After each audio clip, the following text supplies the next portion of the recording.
Good afternoon बच्चे, कैसे हैं आप लोग। आज के इस नए वीडियो में आपका स्वागत है। तो आज हम लोग चैप्टर 14 कबीर के नीति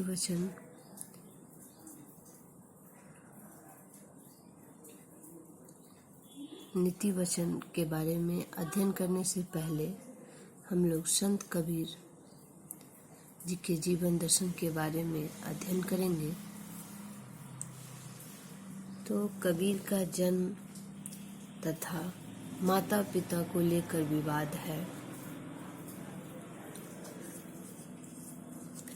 तत्कालीन ग्रंथों एवं विद्वानों के अनुसार इनका जन्म 1398 में तथा मृत्यु 1518 में हुआ था। ठीक है।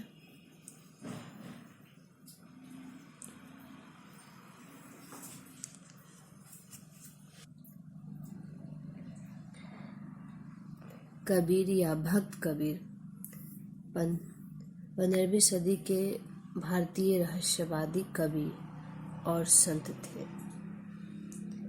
ठीक है, ये भारतीय रहस्यवादी कवि है और संत भी है।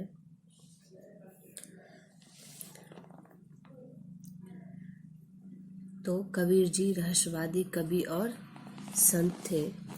वे हिंदी साहित्य के भक्तिकालीन युग में ज्ञानाश्रयी निर्गुण शाखा के काव्य धारा के प्रवर्तक थे। ठीक है, क्या कहा गया कि ये मध्यकालीन भक्ति काल के निर्गुण काव्य धारा के ज्ञानाश्रयी शाखा के महान संत कवि हैं।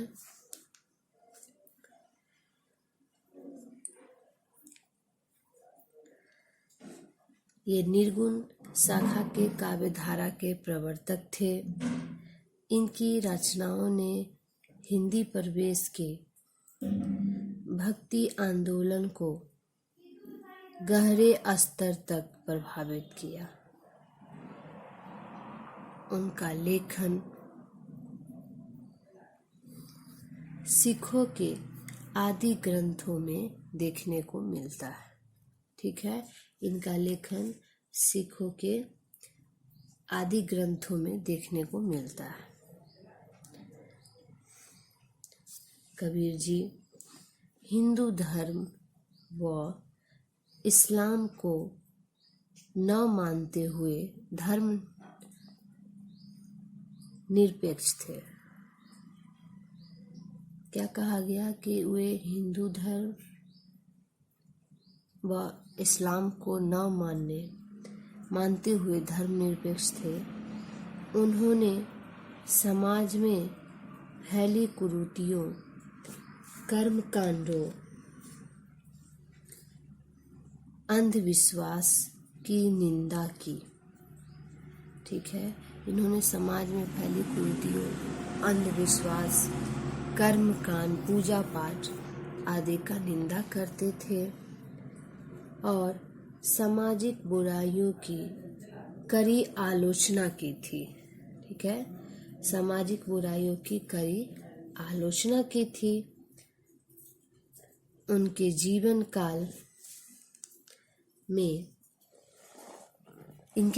काल के दौरान हिंदू व मुसलमान दोनों ने उन्हें अपने विचार के लिए धमकी दी थी।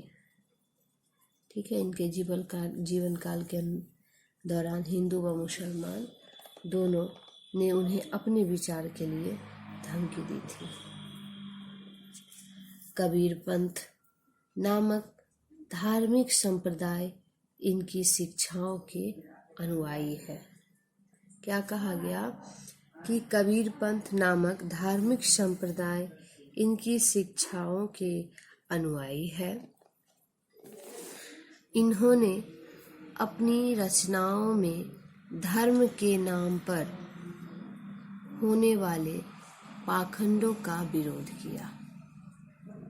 क्या कहा गया कि इन्होंने अपनी रचनाओं में धर्म के नाम पे जो पाखंड होता है उस पाखंडों का इन्होंने विरोध किया और निराकार ब्रह्मा की उपासना की राह दिखाने वाले कबीर की कविता ईश्वर भक्ति को सबके लिए आसान बना देती है।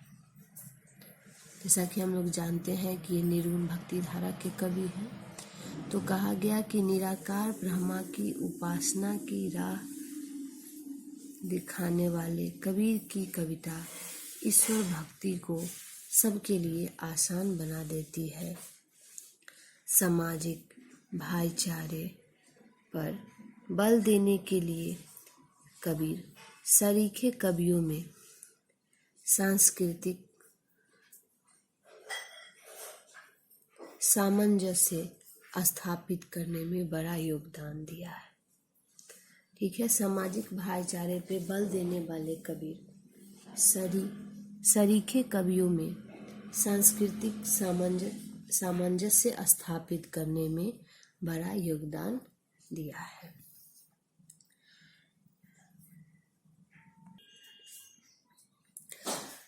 कबीर के गुरु के संबंध में प्रचलित कथन है कि कबीर को उपयुक्त गुरु की तलाश थी। वह वैष्णव संत आचार्य रामानंद को अपना गुरु बनाना चाहते थे, लेकिन उन्होंने कबीर को शिष्य बनाने से मना कर दिया। कबीर ने अपने मन में ठान लिया कि स्वामी रामानंद को ही हर कीमत पर अपना गुरु बनाऊंगा। इसके लिए कबीर जी के मन में एक बार विचार आया कि स्वामी रामानंद जी सुबह 4 बजे गंगा स्नान करने जाते, उसके पहले ही उनके जाने के मार्ग में सीढ़ियों पे जाकर लेट जाऊंगा। और उन्होंने ऐसा ही किया। एक दिन एक पहर रात रहते ही कबीर पंचगंगा घाट की सीढ़ियों पर गिर पड़े।